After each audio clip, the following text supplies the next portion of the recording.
begin with the panel discussion. So, hence, I invite our guest speakers, Mr. Sunil Rawal and Ms. Kumud Vadwa also to join us. Okay, this is a question for you, sir, Mr. Satyajit Ganguly. How can power trading be more accessible and streamlined to encourage easier trading across regions? I think across the region, there is sufficient ATC or available transfer capability. And already the trading is being done is pretty, I would say, it has streamlined to a level. And please appreciate, in our country, there are 3 power exchanges. They also give you the products like day ahead, term ahead, all options are there. And the exchanges will be getting very shortly the longer tenure products, that is the product which somebody can trade up to 11 months. So I see, unlike all other neighboring countries, India has gone much ahead as far as trading is concerned.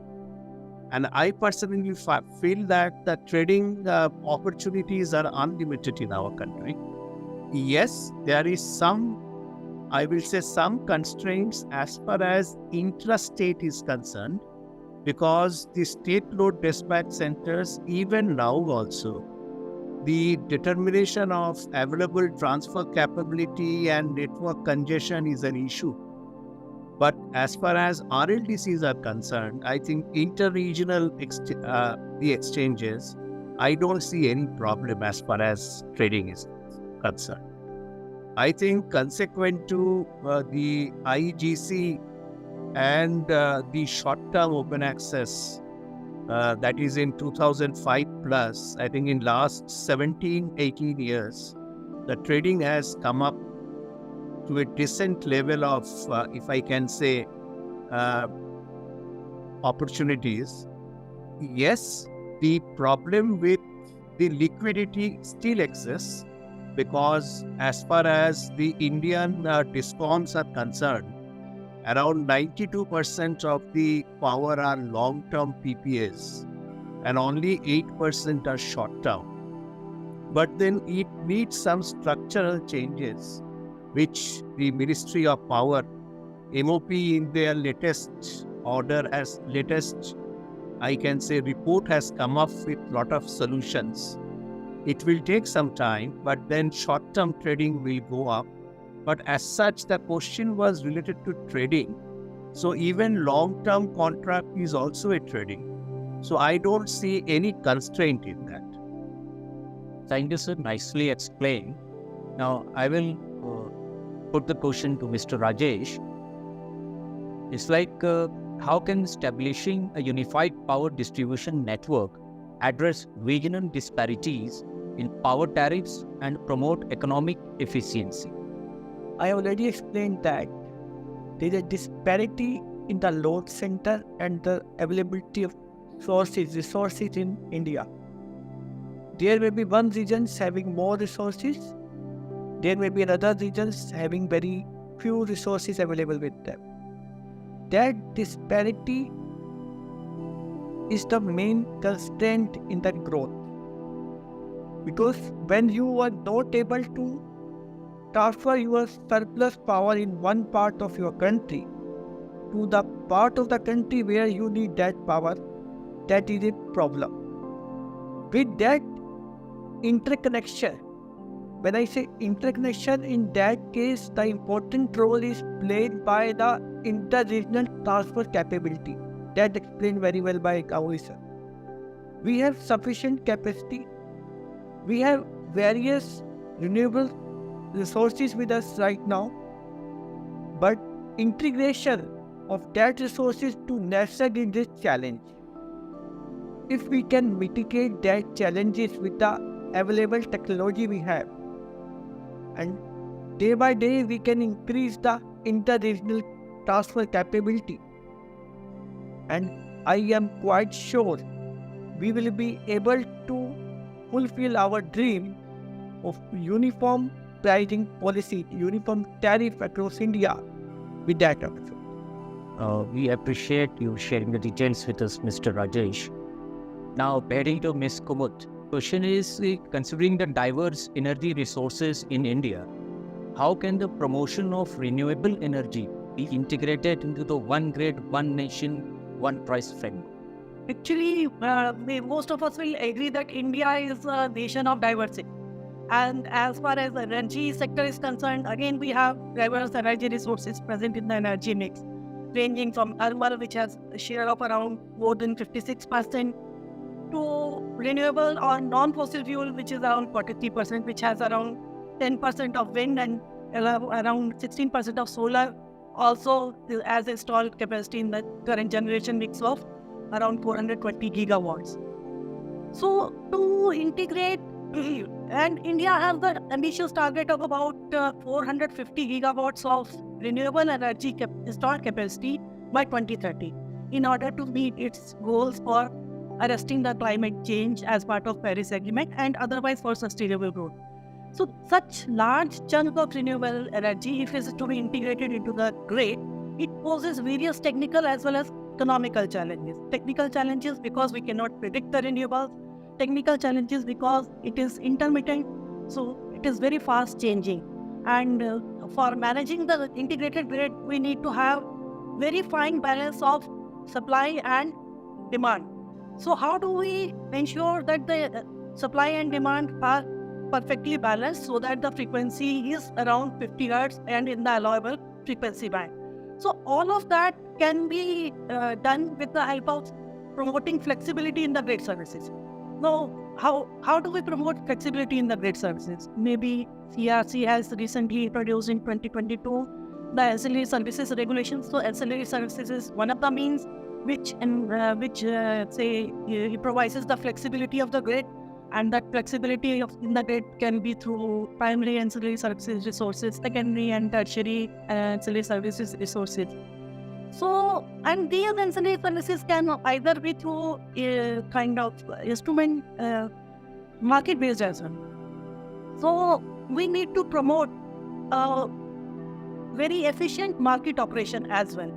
Currently, if we see the renewable rich states are southern states like say Tamil Nadu and Andhra.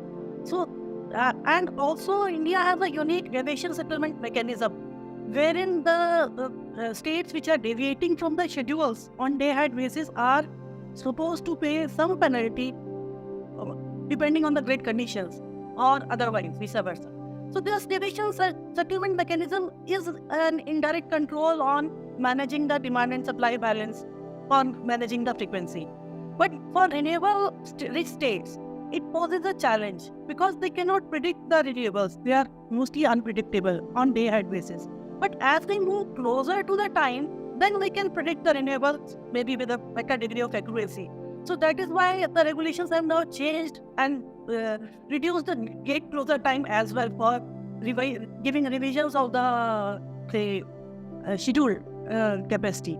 So that will help the renewable energy rich states to manage their economic conditions as well as economic challenges as well as technical challenges in a more efficient and optimal manner, in my opinion. Okay, man. Nicely explained. So, heading again to Mr. Ganguly. So, what role do private investments play in developing a competitive energy market in India? And how can they contribute to a dynamic, demand-driven electricity sector? See, India has gone much ahead of that, what was asked. Already the market is, I would say, the market is vibrant. And there are real-time markets also which operate on 2 time block, that is half an hour basis. As a result of which, even the intermittency of renewable to a great extent can be taken care of. I do follow the deviation settlement.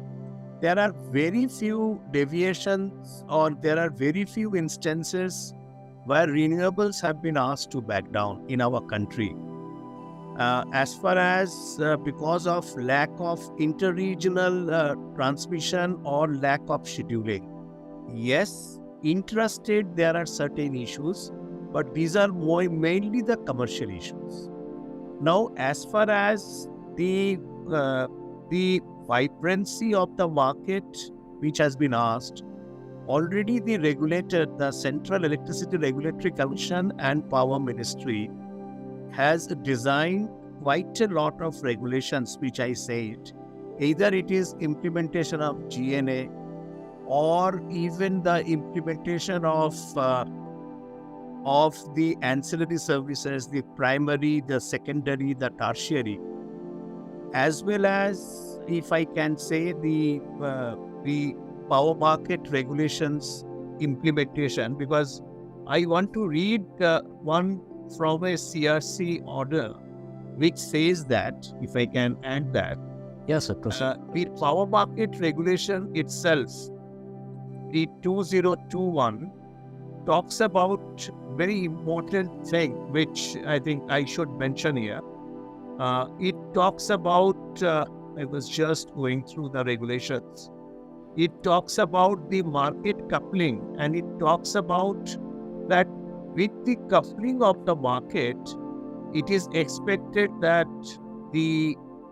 I will just read that because I want to quote that CRC's order, and that's why I am not using my word. I will just use that.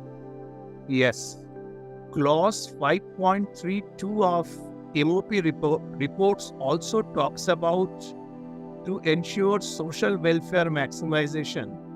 Bids and offers in the power exchanges across all zones are combined for the price coupling, and they will enable to discover a single uniform pricing. In addition to that, even the power market regulations also talks about the advantage of market coupling, which will lead to, number one, maximization of social welfare. It will facilitate in deepening of market with integration of market-wide social welfare maximization and increase in value of transactions cleared in the collective segment, that is more vibrant market, and overall economic surplus will get maximized.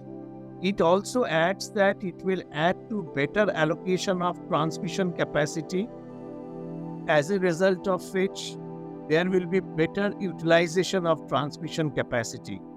It also talks about a single and robust price benchmark for introducing derivatives, which is a future which all of us are waiting for.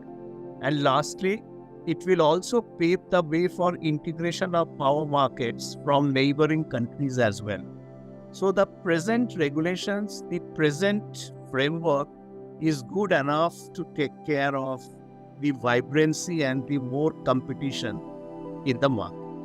So, heading to Mr. Rajesh, so how can the legislative and regulatory framework be enhanced to support the vision of a seamless electricity market and attract investments in the power sector? To answer that thing, we have to understand the network of India first. We have already explained. First of all, we have to understand the constraint we are facing. Distribution of resources which are not uniform, and load center are far away from the generating stations. We have to go with the transmission system. We have to augment the existing system. We have to go for the addition of the existing system to take care of the enhanced load that is coming up every day. If you look at the previous load and compare it with the load we have right now, because we are living in an era where it is difficult for anyone to live without electricity.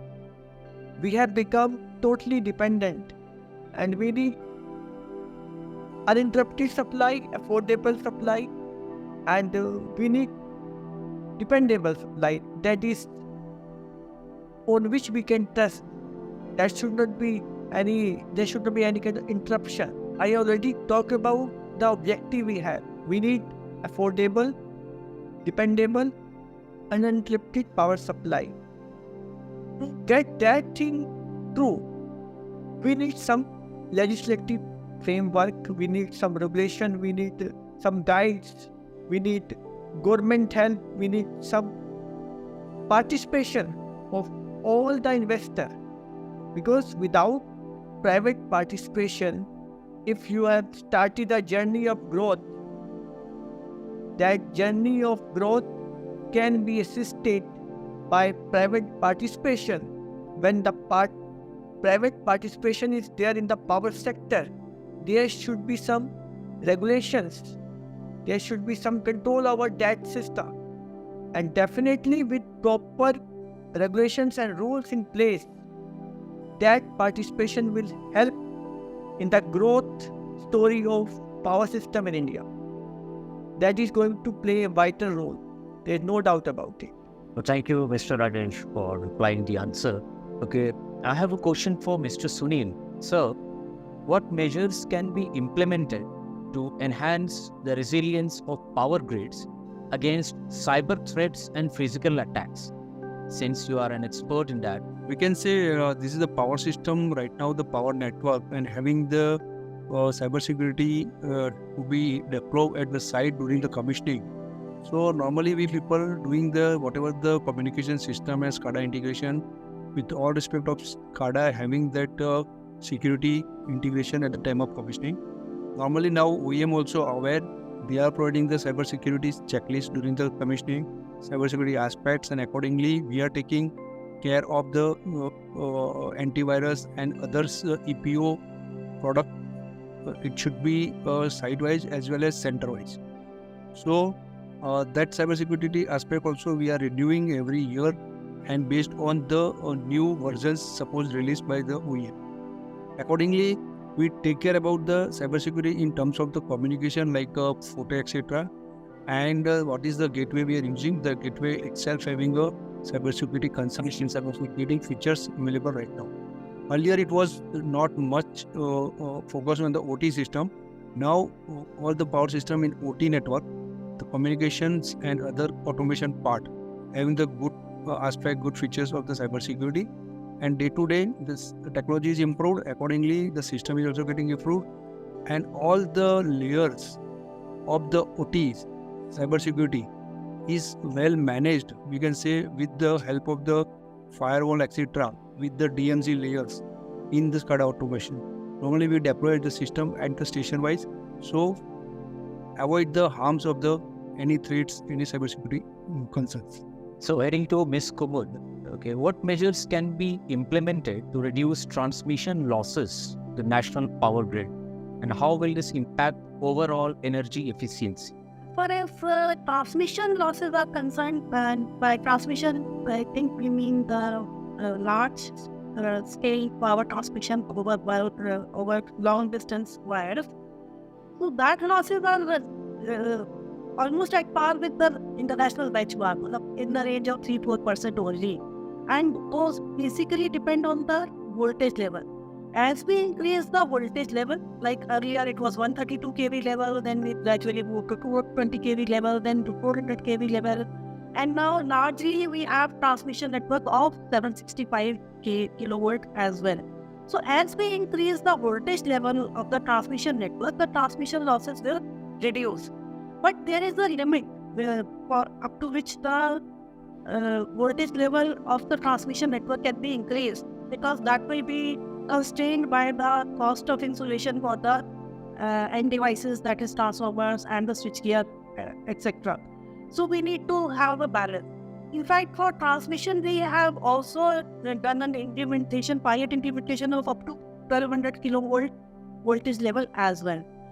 The majority of losses in the network, if they are there, they are in the distribution network. Distribution network means from the state substations to the consumer level, whatever wires are there mostly the distribution losses are higher. So which are to be managed by better, better technology solutions that are available.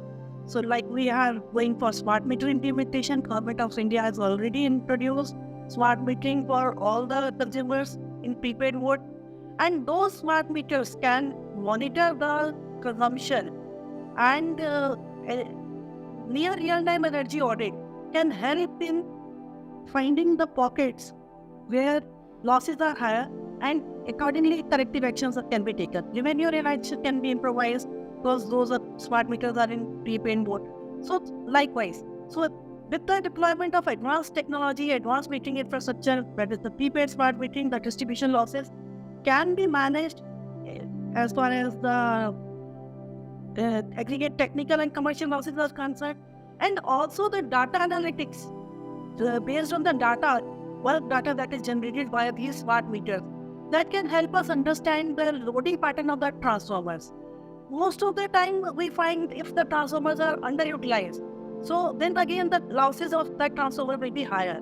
So there has to be an optimal utilization of the transformation capacity as well. So we can then plan for either kind of changing the transformers and so that the loading is optimal. We can also figure out if there is some imbalance in the distribution sector, like the phase imbalance. Some phases can be underloaded and some phases can be overloaded. If the imbalance is beyond 4%, the technical losses will be higher. So how can we manage the load balancing with the help of data analytics and some corrective action, which will help in reduction of technical losses? And also, if we can manage the voltage of the end consumer, voltage of each and every system, then again the losses will reduce. Because if the voltage is lower than the desired voltage level, the current mostly will be higher. And as we all know, the losses are I2R losses if it is mostly resisted load. So as the voltage is reduced because of unmanaged reactive power in the system, the current will be higher and the losses will be higher. Better to manage the voltage by dynamically balancing the reactive power also in the distribution network, so that the losses, technical losses, are further reduced. Mr. Sunil, heading to you. How can emerging technologies effectively improve fault detection mechanisms in power systems? Yeah. So, seeing that now the network is, we can say, voltage level of 33 kV to 765 kV. And in this network, suppose any fault occurs, then now the technology, we can say, inbuilt IDs having that to fault detections, and it can give us the fault regions and locations also. We can say now the addition of the technology, TWFL system is that is a traveling wave technology, and on that basis, end to end, both end, the traveling wave, immediately any occurrence, it will give the fault location exactly. So technology, nowadays technology is available. Many others, optical fiber based also technology to identify the fault locations, fault and occurrence, where exactly fault is there. In the DMZ, we can say in the format, we can say this is a contour. So it's a give the location in the geographical format also. So at the line team, if any occurrence happens in the midnight also, immediately they have via SMS, via mail, they have the entire report available with them. So accordingly, the site team, patrolling team, other team can go to the site and immediately see the issues. They can start the restoration, and we can say in the power system, restoration time can be reduced with the help of technology. I'll ask Mr. Rajesh to give a closing statement. From my side, I always say we are living in an era when we are totally dependent on electricity, and it is our duty to strengthen the network of transmission distribution system. We have to use the latest available technology to pinpoint the fault. That's very well explained by Sunilji. We can reduce our downtime. By reducing downtime and pinpointing the fault has double benefit. When you are able to reduce your downtime, at the same time you are reducing the loading of the adjacent line. When you are reducing the loading of the line, you are reducing the losses.